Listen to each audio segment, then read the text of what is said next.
Fala, galerinha! Beleza? Eu sou Marcelo Bolinha e estou resolvendo exercícios de medidas elétricas. Eu vou fazer agora a seguinte questão. O circuito da figura a seguir é o de uma ponte de fio e serve para a determinação de uma resistência desconhecida, Rx. Sabendo que a ponte da figura está equilibrada, isso é, o galvanômetro não acusa nenhuma passagem de corrente elétrica, determine o valor de Rx na situação de equilíbrio, considerando que L1 tem 20 centímetros e L2 50 centímetros. Veja bem, nessa situação que o problema está descrevendo, ele falou uma coisa aqui que é muito importante, ó.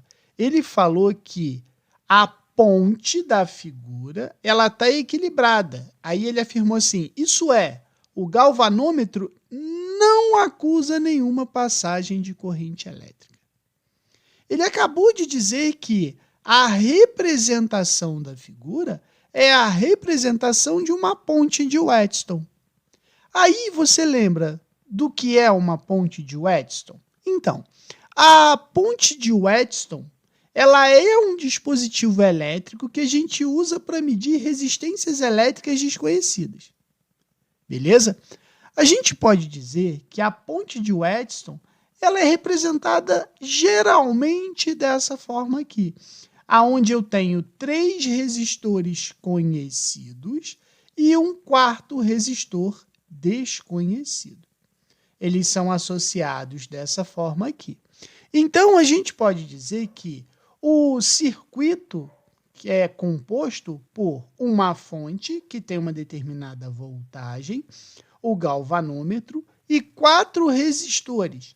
Né? Como eu disse, a gente conhece a resistência de 3 desses resistores e o quarto resistor é um resistor de resistência variável que se chama reostato. Então, o nosso reostato é exatamente esse cara aqui.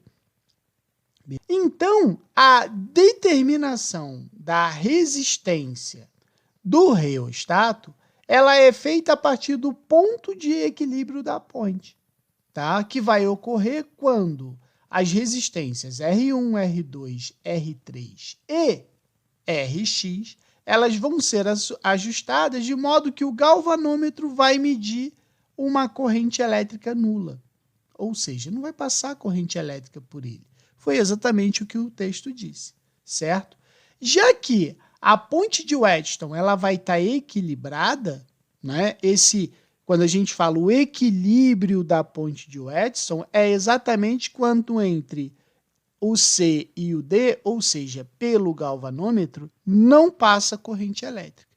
Aí a gente vai ter o produto das resistências, que a gente simplesmente faz R1 vezes Rx, R2 vezes R3, beleza? Agora, é muito importante o seguinte, como não vai estar passando corrente elétrica pelo galvanômetro, a gente pode concluir que a voltagem entre os pontos C e D vai ser nula, beleza?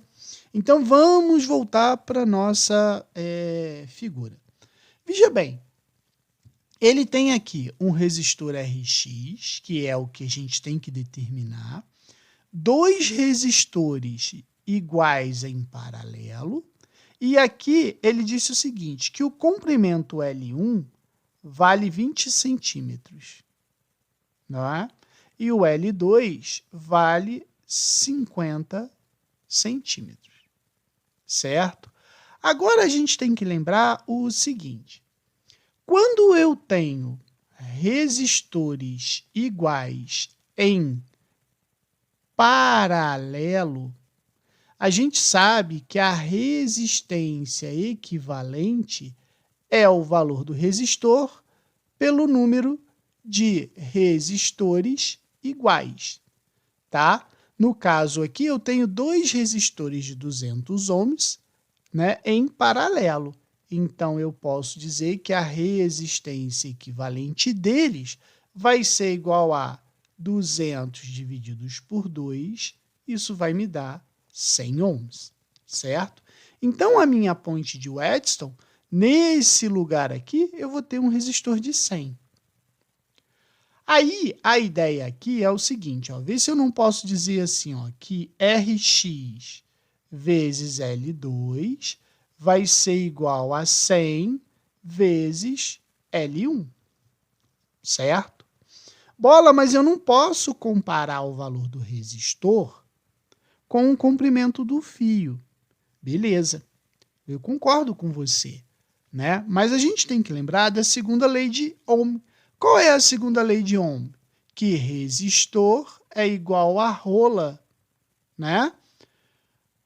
A resistência do resistor é a resistividade do material, comprimento do condutor divididos pela área da seção transversal.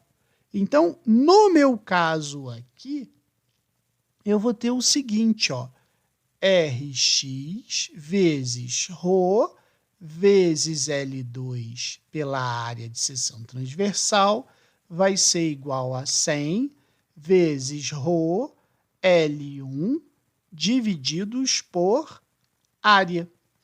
Como o fio tem a mesma resistividade em se tratando do mesmo fio e ele tem a mesma área de seção transversal, eu posso simplificar esse cara aqui.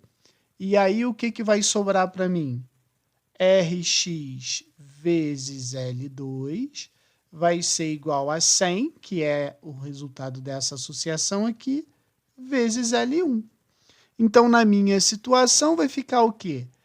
Rx vezes, quanto que vale o L2? 50. É igual a 100 vezes o L1, que vale 20. Né?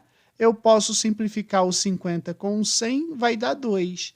Então, Rx vai ser 2 vezes 20, 40 ohms. 40 ohms é a letra A resposta. Beleza? Qualquer dúvida, deixe nos comentários que eu te respondo.